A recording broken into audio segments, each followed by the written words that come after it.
You know that feeling, right? You spend all this time running, say, a 50-foot HDMI cable through a ceiling. Right. You finally get it plugged in, and you get nothing. Maybe a flicker of snow if you're lucky. If you're lucky. It's the classic limitation of standard digital video cables. They just weren't Yeah, built for distance. exactly. So today for our deep dive, we're looking at the solution to that exact headache, the Kramer TP-574. It's a specific piece of kit, an HDMI receiver, but when you look at the specs, it's really a masterclass in how to, cheat the physics of signal degradation. Right, because the signal integrity just falls apart. So the mission here is to take a signal that's been converted to travel over twisted pair cabling. And turn it back into a pristine HDMI stream on the other end. And that twisted pair part is really the key. It is. You're using the same cabling we use for data networks to push these signals way further. But the TP-574, it doesn't work alone. It's the receiver, usually paired with a TP-573 transmitter. I really dig the tech under the hood here. Kramer calls it DGKat signal integration. Yeah, and that's not just, shoving data down a wire. It's actively managing the TMDS. Transition minimized differential signaling, the raw language of digital video. And keeping that synchronized with all the control signals over a long copper run it's really tricky. If the timing slips even a little, your image just drops. So this tech keeps that data aligned so the handshake stays solid.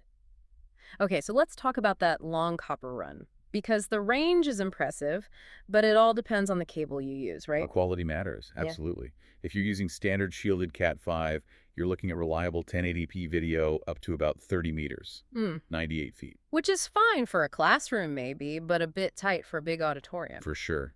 That's where upgrading the cable pays off. I saw that if you jump to shielded Cat 6, you get up to 70 meters. And if you go for the gold standard shielded Cat 7, you're hitting 90 meters. 90 meters. That's nearly 300 feet of 1080p video.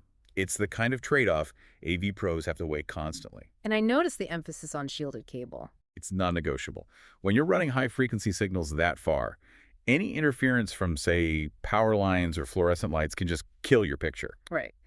So 300 feet for video is great, but it's useless if the audio gets crushed or desynchronized. The TP-574 handles that seamlessly.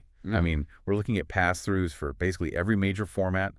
Dolby True HD, DTS HD, all the uncompressed audio channels. So if the source sends it, this receiver rebuilds it bit perfectly. Exactly. It even supports 3D pass-through and XV color, so you're not losing any quality in the conversion. Okay, but there's one feature on the spec sheet that I think is the real MVP for installers. The Power Connect system. The Power Connect system. This unit supports it, so you don't even need to plug it into a wall outlet, do you?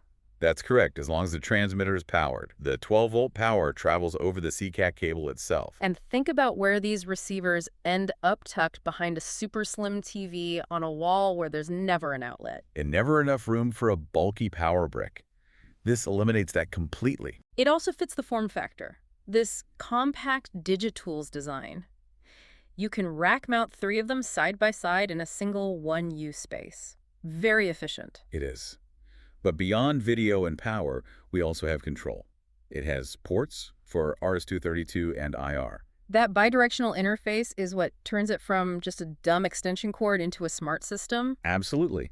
You can send control commands back and forth. The baud rate maxes out at 38,400. Which, to be clear, isn't high-speed internet or anything. Oh no, but for control signals, it's instantaneous. Sending a power-on command to a projector 300 feet away, it requires almost no bandwidth, just absolute reliability. And it's fully HDCP 2.2 compliant, so you aren't going to get hit with those copyright blackouts from modern content. Yeah, for a piece of gear that's currently around $220, that's a lot of utility. It's a robust, professional solution. It just solves the physical problem of getting these signals across large spaces without losing quality. It does.